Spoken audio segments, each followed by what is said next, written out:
Hello. Hello. I was just laughing at how many notes I have on this chapter. It's a lot. It's one of my favorite chapters. I forgot. Well, there's a favorite exchange in there that I love. Oh, good. Yeah. Okay, I'm looking forward to that. Mm-hmm. How are other things going? We're trapped in the house. Self-quarantining. Yeah. Day one. Okay. I was getting a little antsy. Day one was yesterday. Yeah, day one was yesterday, but I was getting a little antsy. I think it's because I didn't go outside literally at all. Yeah, you were. So I took Winston for a walk this morning, which was think that a was little smart. helpful. Yeah, we should do another walk. Yeah. Yeah, I mean, it's going okay. It's kind of gloomy here today. It is. It's going to try to rain this week a lot. It hasn't fully rained. This is my least favorite weather because it's just bleh. Yeah, this is Gross. Lansing weather. Yeah, where it's just muggy and then like, a few drops, not actual rainfall. Is he getting in trouble? Hey. Yeah. Poor Winston. Yeah, so, I mean, there's really not too much going on to report. Oh, some different things in new merch. Wizards Unite. Oh, yeah. For people who are watching, That's right. we have a pop socket for the underground. Let's see how you're... Actually, I now have 2 pop sockets, but you can see our underground logo. My WizardPhD. Look at that phone. It's the real estate is really running out on the back there. I don't know. If we get you like a vertical wand sticker, it could go on the side. Harry Potter Wizards Unite, if you want to send me more stuff to promote your products, I gladly will. Mm-hmm.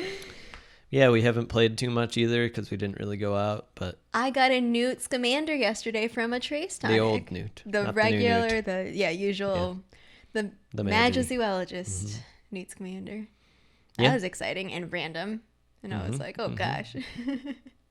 Yeah, it was. I did one trace, but I fell asleep like halfway through it. Oh no, that was so many spawns. There was a lot of spawns just up there. Oh. I rather optimistically checked in the morning. I was like, I wonder if they're still up there. Nah. 8.5 hours later. But yeah, so that's pretty much it. I think we've talked about maybe trying to do a few more frequent episodes while we're home and helping, people weather the boredom. Yeah. And to break up our own days. Yeah, true. It's good to have like an objective. Yeah. You made that awesome video yesterday. I did some writing. Oh my gosh. Yeah. All my Wizards Unite questions, which I realized were not all of them after the video. I was like, oh wait, I have like all of these other ones. It is the way to use this difficult time, I think, is to try to do some creative endeavors that you've been procrastinating. Yeah. Yeah. And clean the house a little bit too. Yeah. But let's get to it then, I think. All right. Okay, wand's ready. Wand's ready. I don't think I've ever made a sound effect before. There we go. Turn to page 140. Ooh, did you update that page number? Mm-hmm. Look at you. Mm-hmm. Turn to page 140, the writing on the wall. Today's lesson is called The Whispers on the Wind. Oh, okay. Magic. Okay. A synopsis. It's long. It's a long chapter. It is long. So I actually cut some things out of the synopsis, but the chapter begins with Draco's cruel words bringing more attention to the writing on the wall. Filch arrives and sees Mrs. Norris frozen and accuses Harry as Dumbledore arrives, because Harry saw that Filch was a squib. Dumbledore calms Filch slightly while taking Harry, Ron, and Hermione to Lockhart's nearby office to talk. The three claim they were in the wrong place at the wrong time, but Snape intimates that their absence from the feast and trajectory away from the Great Hall belie their guilt. Dumbledore declares that Mrs. Norris is not dead, but petrified, and that they will work on a restoration potion. Later, Hermione tells Ron and Harry that she wants to find out about the Chamber of Secrets, but cannot remember what was written about it in Hogwarts A History. She turns instead to Professor Binns, the ghost who teaches history of magic. He tells the class about the legend that Slytherin created a secret chamber that could only be opened by his heir, who would continue his mission of pure blood supremacy at Hogwarts. Harry suspects his classmates think he is the heir, and Ginny is particularly upset about the entire situation. There she is.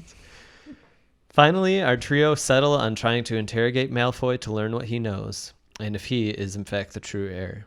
Hermione suggests they attempt the Polyjuice potion to trick him into thinking they were his fellow Slytherins. I left out the Myrtle scene. Yeah. But that'll come back around a little bit. Yeah. A lot of ghosts. This is really the first time we've really interacted with bins. Yeah, no, I know. But like you got Myrtle, you got like all these new ghosts. It's kind of interesting. Yeah. It's very much, it's so symbolic of this chapter is about the far back past, right? Like Chamber of Secrets, the whole book is like, the past has a longer history than just Voldemort, right? Yeah. Before Voldemort. Now we're talking about the founders 1,000 years ago plus. For sure. Yeah. Right. What are some of the things you jotted down here? So the chapter literally begins with like, oh, it's Mrs. Norris. So like I'm like, okay, let me just gather some information on doing research on Mrs. Norris, and that took me into like a lot. So J.K. Rowling said that she obtained the name Mrs. Norris from a character in Jane Austen's Mansfield Park, a similar character, similarly tempered character. And but not a cat. But not a cat. Maybe I don't know. Is it a person? It's a person. And also, fun fact: the filmmakers used 3 cats while filming using Mrs. Norris. Mm-hmm. Their names are Maximus, Alanis, and Cornelusa. Wow, those are intense cat names. Yeah, they are. Nice. I mean, Alanis. Maybe she sings also. Okay. So I knew this because I wanted to go down this rabbit hole because I have seen this before. But there are some fan theories about Mrs. Norris and who she is and her relationship with Filch. Oh, dear. Oh, dear. So I tried to figure out like what order I want to share this in. Okay. But, okay. So when we were reading, I asked Jeff, I was like, oh, yeah. Mrs. Fig is a squib, and so we had a very brief conversation about that. But the reason I said that is because one idea that someone posted on Reddit was that there might be a connection between squibs and cats, because Filch has a connection to Mrs. Norris, and Mrs. Fig has a collection of cats. And the suggestion or implication is I don't know, just this nod to cats having this like magical or mystical, mysterious like type quality. So wanting to be close to cats as magical, possibly. I don't know. Interesting. That's just a theory. Another theory though from fans is that she is his wife or love interest and was somehow turned permanently into a cat, but Filch, because he's a squib, couldn't turn her back, and so that was a theory. What is Nagini again? Yes, so this Reddit thread was like 6 years ago, so a bunch of people were like, how is that possible? Like everything we know about like humans turning into animals can be reversed. And then we have Nagini, who is a maledictus. A maledictus, that is a blood curse, and it only happens to females, so it's passed from mother to daughter, and eventually over time, so Nagini, as we learn from the Fantastic Beasts series, is a woman, and she turns into a snake, and eventually, or how it's explained by the circus dude, is that she will no longer be able to transform back, so she'll permanently become the snake. Mm-hmm. And so that is actually now, in my mind, a plausible theory of like, what if she's a maledictus and she just turned into a cat? And so I also went into, because so people tweet at J.K. Rowling all the time. And on one have you ever tweeted at her? I have several times. She has never responded to me. Yeah, never responded. Friend code. JK, yeah. Send me your friend code. No, but she responded to a question about whether a maledictus is only turning into a snake, and she said no, that there are other creatures that a maledictus could turn into. It depends on the curse. So just throwing that out there as a possible, just add into the fan theories. And then the third fan theory is that she is an unregistered animagus, and wanted to stay near Filch, but couldn't get a job at Hogwarts. And so my side note was like, okay, like how Filch gets his job at Hogwarts, I would love to just hear that story, like to begin with. But J.K. Rowling has, this is from a web archive, it's from a radio interview, I believe, or maybe that was another one. But regardless, J.K. Rowling has said, no, she's just an intelligent and unpleasant cat. So that might just like close Debunked all of the theories, Yeah. even the maledictus. Yeah. Seems like she's just a grumpy cat. Still fun. But it's interesting because The like squib one, not the first one. The first kind of fan theory about like squibs and cats could still hold. Yeah. Yeah. True. I like that. Mm-hmm. Then I was trying to think of like McGonagall, who is an animagus into a cat. Like, is she around a squib? I don't know. Maybe she's. But she falls in love with a muggle. There's got to be fanfic about Filch and McGonagall. No, just kidding. Or Mrs. Norris and McGonagall. Mrs. Norris and McGonagall. Oh yeah. Yeah. Okay. Cool. Yeah, I like that. Well, because we learn more about squibs because we didn't have the name. Well, we had the Yeah. Oh, we didn't have the name. No, I don't think so. We just saw the quick spell course, and then Harry's Right. kind of like, is he not a proper wizard? Right. And then I love that with Dumbledore or whatever when they're together. And he's like, and I don't even know what a squib is. He says that. That's a great quote. Do you remember, like, it's when, because it was when Filch is like, oh, Harry did it. He found out I'm a squib. He's like, yes, yeah. I don't even know what that is. Yeah. Well, we also see, so there's this, all of this whole book has been about hierarchies and status and purity and all of this, like these socially constructed labels and separating people. And it's interesting because I think it becomes very clear through this chapter that, squibs and muggleborn like are in the same category because there's a long so speaking about like the historical context of the wizarding world, there's a long history also with squibs and their status and how. Do you have more information on squibs? I do. Okay, this I'm curious about because I think squibs are really interesting. So this was in my like after the three get kind of, they talk to the teachers and whatever, they like go off into a side classroom. Right. And it's interesting to me because it's the three of them, Harry, Ron, and Hermione. Hermione says nothing. She says nothing. Yes, and I noticed that too. Because I had to go back and make sure that she was with them. Yeah. I was like, is she actually there or did they leave her or something? So I wrote to myself, Ron is really killing it with the explanations of everything in this book. Hermione is very quiet. Maybe she's thinking everything and over. It turns out I think she was, yes. She's always several steps ahead because she was thinking about, I think, the Chamber of Secrets in the book and stuff. So many things. Yeah. Draco yelling about mudbloods. So Ron, through his dialogue with Harry, explains to us that squibs are kind of the opposite of muggleborn wizards. Right. So they are wizards. They are non-magical who are born to witches and wizards. Right. And so Pottermore, now Wizarding World, has a lot about, there's like a whole feature article about squibs. So some of the general, like how they relate within the Wizarding World, some cut themselves off. Like, I just don't want anything to do with it. Some live as allies to wizard kind, like Mrs. Fig. So she like lives as a muggle basically, but like is kind of like on the ground for witches and wizards if needed. And others living somewhere in the middle choose to work with wizards but are not very neighborly to them, who is, of course, Filch. We could go into other tangents because this goes into stories that we haven't seen at this point in the Harry Potter series, but squib can be used as a slur. Someone, if you're trying to like throw an insult at a witch or wizard and calling them a squib or something like that. A famous squib, his name is Angus Buchanan. And so I read his whole story. This was written by J.K. Rowling. And I was just like, oh my gosh, how many stories do you have in your head, lady? I'm going to take a guess because I never read anything about this guy or heard of him. Is he going to be involved with hunting witches and wizards? No. Okay, so cool. He is a famous squib in the mid 1800s. So we're going back a little bit. Okay.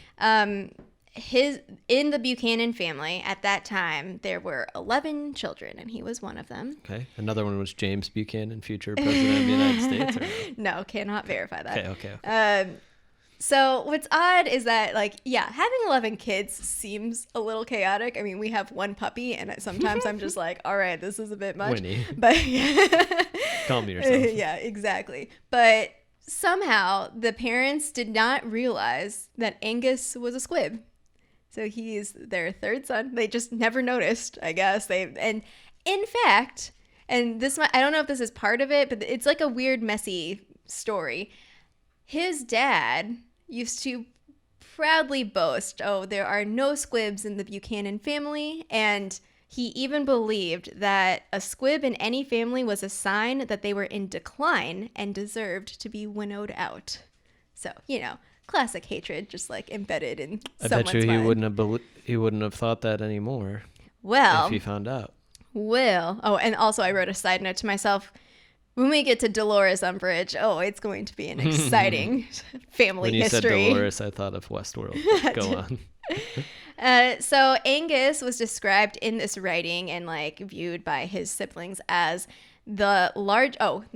So another feature of this family is like they're all really big. I don't know. So they lived in this small village, like in the outskirts of somewhere in Scotland. I don't know exactly where, but like the small village, like everyone thought that they were strange, and they were like, okay, these kids like keep going off, like they're not going to school anymore. Maybe they're like sent to a, I don't know, mental institution. So it was kind of like, oh, whatever. Like nobody knew that they were witches and wizards, but so his siblings viewed him as the largest and kindest of all of them.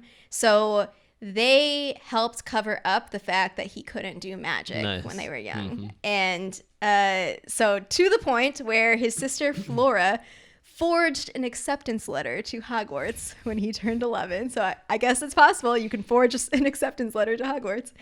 And they took him to Diagon Alley and pretended like, oh, the wand chose him. Like, I mean, it's 11 kids. I'm sure the parents aren't keeping up like that closely with all of them. But they basically like covered for him. And his brother Hamish, like when they were going to Hogwarts, took him to Hogwarts on the back of his broomstick. So like puts the flying car into perspective. Ron, you didn't get on your broomstick and fly all the way to Hogwarts. They're in Scotland, so I guess they're like a little closer. Yeah. Anyway.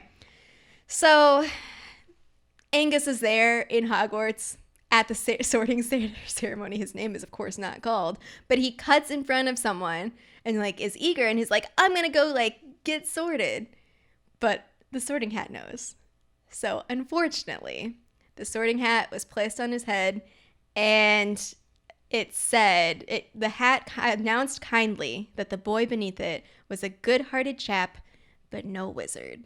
And so he was just like devastated, bawling, embarrassed.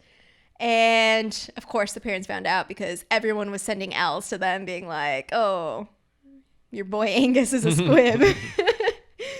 So Angus goes back home. Like by the time he gets home, the parents already know. And his dad basically is like, no, you can't come live with us. Saw that coming. Yeah. So it was like really sad. And basically, so Angus was like on his own, and eventually he ended up playing different kinds of sports. So like growing up and like trying to avoid curses and being a non-magical person, like he was actually quick for being such a huge person. And so he was good at cricket for some reason. I would have guessed rugby, but all right. Also rugby. Oh, okay, good. And so in 1900... Angus Buchanan published the groundbreaking worldwide bestseller, My Life as a Squib. And until this point, supposedly in the wizarding world, squibs lived in the shadows. Like they were kind of hidden, secret, like they weren't really open. And so he publishes this memoir, My Life as a Squib. And at this point, like he's also like on the Scottish rugby team. And so like a bunch of witches and wizards read his book and like fell in love with his story, and then just like were like, oh, we got to go see you play rugby. So like there's this like little strange note that the wizarding world is somehow obsessed with the Scottish rugby team, and that's like amazing. It's like hilarious. It's hilarious. Well, so there also was a note that they did watch him play cricket, but it was not really well taken. They're like, what is this? What? But they were, I'll put the quote, wizards could not help but admire the strength and courage of muggles prepared to engage in a sport so brutal without recourse to disapparating out of the way or access to Skelligro to repair broken bones. So they were like, oh yeah. So that was a fun fact. He is one of the most famous squibs, and in part because he kind of like brought that to light. And actually, so this also took me down the road of looking at ministers for magic, and Eugenia Jenkins was minister from 1968 to 1975. And during that time, There were squib rights marches and a bunch of pureblood riots going on. Well, yeah. So that's just, I don't know, some interesting facts about the wizarding world and squibs in particular. You know, that's interesting, that last point. That is in the timeline of Voldemort being alive, right? It is. It says she was soon confronted with the first rise of Lord Voldemort and then was ousted from office. I could see kind of how the politics of it. Yeah, that's kind of interesting. Wow, cool. Mm-hmm. That was awesome. Squibs are super interesting. I think it's great that there's this story that she wrote about Angus, because I've always been kind of curious about Argus, similar name. Yes. And like what his deal is, and like I understand his bitterness to some extent, and like but there's a hidden envy. Well, and desire to like want to be part of it, because like I've mentioned before, he didn't have to. He could have cut himself off from the wizarding world if he really like doesn't like witches. So and there's to me it's like the kind of classic persona of like you're near the thing you wish you could be, but you harbor this sort of cruelty that's born of an envy, you know. Yeah. But then like there's also a form of bravery to it all, like to have to like put yourself near it every day. Yeah, something that's difficult for you. Yeah. Interesting. Mm-hmm. Yep. I was really intrigued by all the stuff with the squibs. Yeah, so that kind of leads into like why I named it the episode the way that I did, The Whispers on the Wind, because I feel like it's, well, I think in the first book we had something named Rumors, or there was some chapter that I named something like that. Yeah. And I was thinking like there's a lot of rumors in this one. Like there's what is the Chamber of Secrets, and my favorite quote was, "Please, sir, don't legends always have a basis in fact?" Yeah. I like that one. Yeah. I was surprised that he like kind of, Professor Binns kind of like acquiesced to that statement for a second there, which was interesting. First of all, great scene. I love her being J.K. Rowling, the way she portrays Binns' surprise at like the student's interest in like Hermione raising her hand, and he's just like, what? I didn't write it, but there was one point where he was like, she said like Harry figured he had never been so like had so much attention from a student or something. I wrote that down. So this is my favorite scene, like probably of all time. Yeah, it's a great scene. Okay, that might be a little bit dramatic, but this is one, because I remember the last time that we talked about this in another video on the channel where we talked about Chamber of Secrets, I was like raging because I was like, he can't get her name right. She just told you her name. But he misses all their names. Yeah, all of them. And so like I went back. His former students or something. I went back and I was just like, oh my gosh, this is hilarious. But so at this point, like we learn that Hermione she's upset with herself because she left her Hogwarts of history at home. It's all checked out. There's a waiting list. Everyone's trying to figure out what this legend is. She's such a great problem solver. Yeah. Nobody else would even think to talk to Ben. I wrote also in my notes, like, I wonder what Hermione's like now with the internet. Like, she's just like, she just learns Google. Everything about everything. For sure. Oh my gosh. But yeah, so this is like literally, I wrote in my notes, this is like, she's desperate. This is like the Hail Mary throw of like, I have no other options. I'm going to do something that nobody does, not even her. Raise my hand and ask Professor Binns a question. Like, it's so great. And in our previous video, did we talk about the anonymity? Because it feels like a college classroom to some extent, in the sense that like he just drones on and doesn't know their names and like. Oh yeah, so the quote is, Professor Binns was looking at her in such amazement. Harry was sure no student had ever interrupted him before, alive or dead. Yeah, I mean, because so like Seamus says something, he calls him O'Flattery, and then Pavardi as Miss Pennyfeather. Yeah, I saw that one. Where does that come from? My favorite quote that I wrote quite a few quotes in here, but my favorite one in this chapter is, he says he's talking about like, oh, like everyone's looked, like they can't find it. Probably doesn't exist. The Chamber of Secrets probably doesn't exist. All of these great wizards have looked for it, and they're kind of like questioning of like, wouldn't you have to use dark magic and blah blah blah blah blah.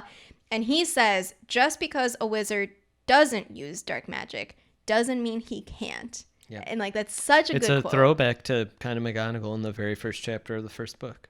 She says that to Dumbledore to some extent. She's like, just because you're too good to use it or whatever, and he's like, well, yeah.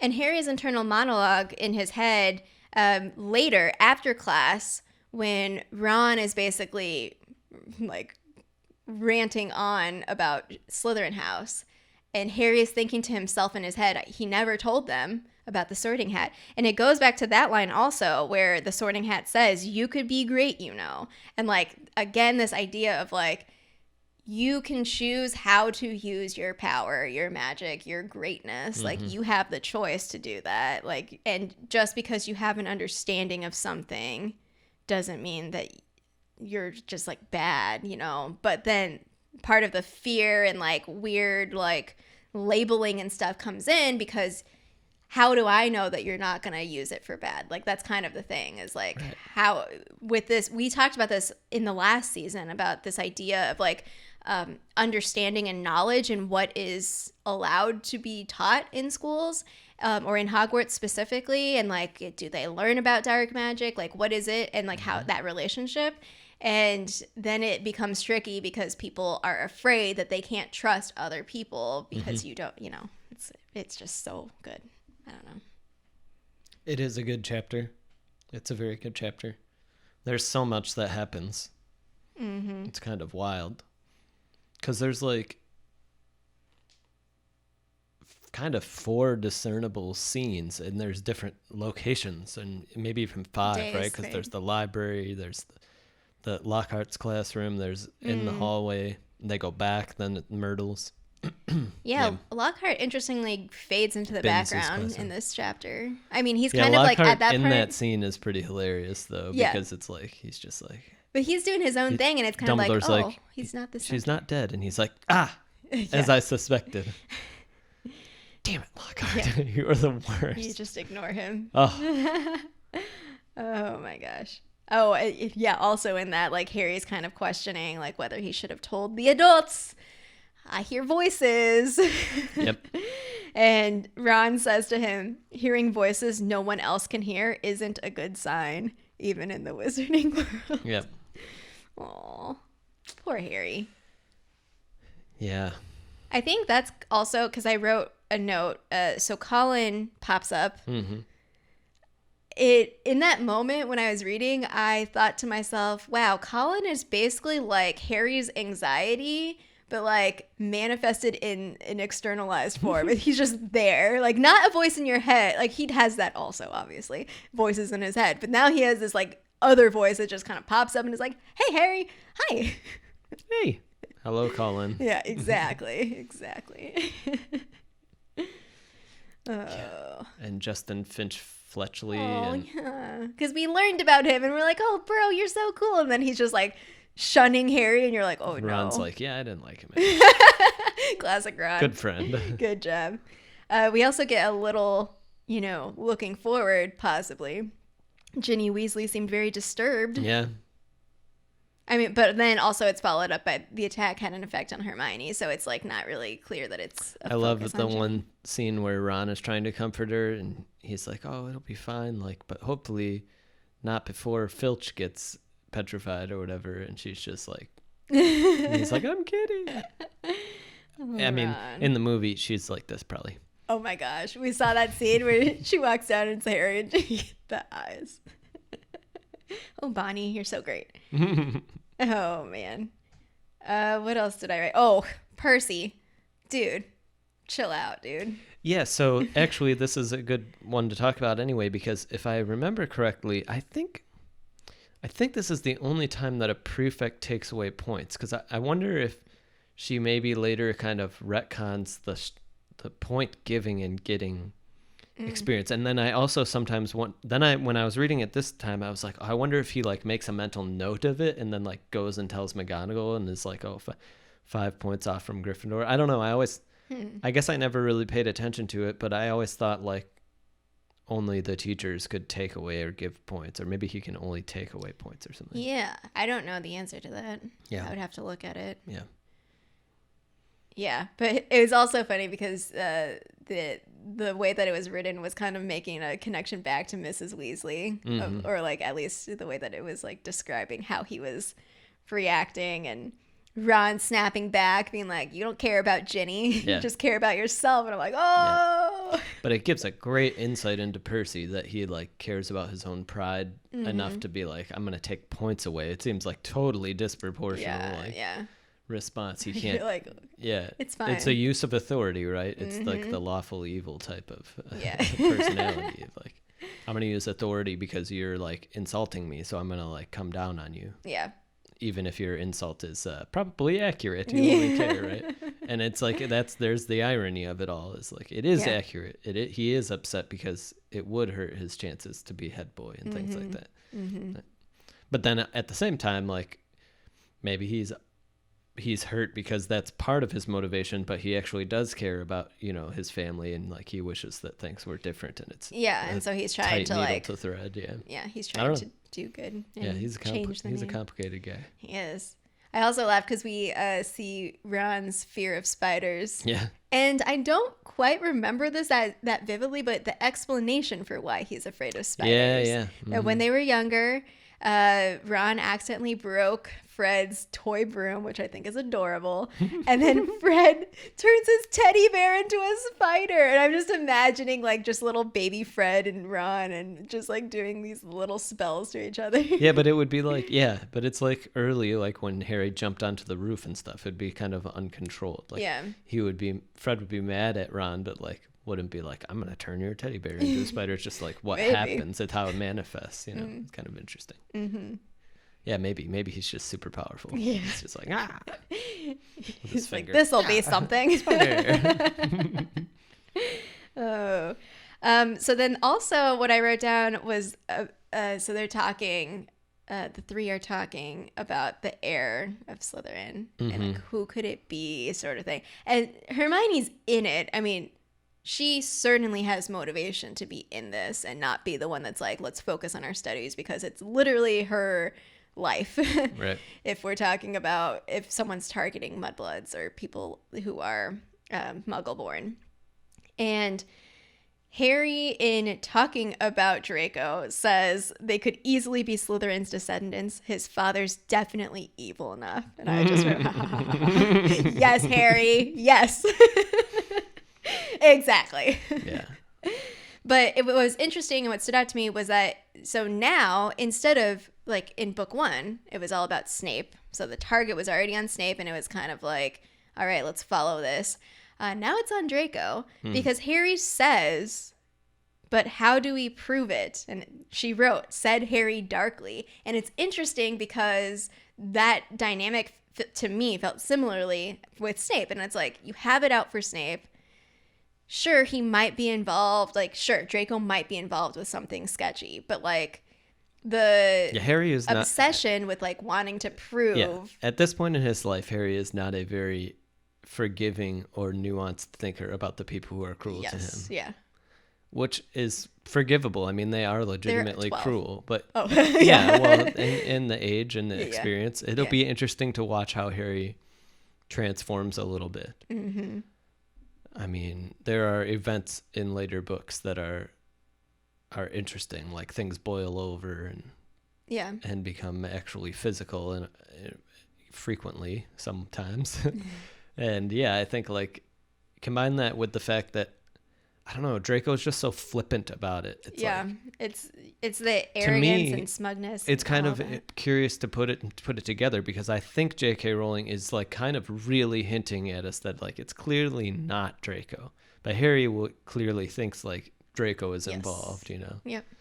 And it's all kind of the irony, right? Is quite amazing the way she writes it, because like in some sense he is involved, but like he doesn't even know that, and like it's a kind of it's really, really fascinating. Yeah. His father's definitely evil enough. And then the last thing, just a nod to Wizard's Unite, most potent potions. So that's where the recipe for Polyjuice Potion Yes, indeed. is I noticed that. in the restricted section. Yeah. And Yeah. so that closes out our chapter, which is also a good exchange for me. Where Hermione's like, oh, we'll just say that we want to study. Because it's back to this idea of like, oh, you just want to study it. Like you aren't going to use it sort of thing. Old Umbridge. And Ron says, no teacher's going to fall for that. They'd have to be really thick. It's like, I think I know someone. Yeah. I think I know a teacher. I think I know what's coming. Oh, yeah. It's awesome. Yeah, it is. It's pretty fantastic. Yeah, good chapter. Yeah. I'm glad you love it so much. Yeah. I forgot. Well, because there's, Binge like you scene. said, so much going on. Because once the classroom scene came in, I was like, oh, yeah. I know. I was reading this morning. I was like, this is a long chapter. Mm-hmm. Yeah. Cool. Anything else?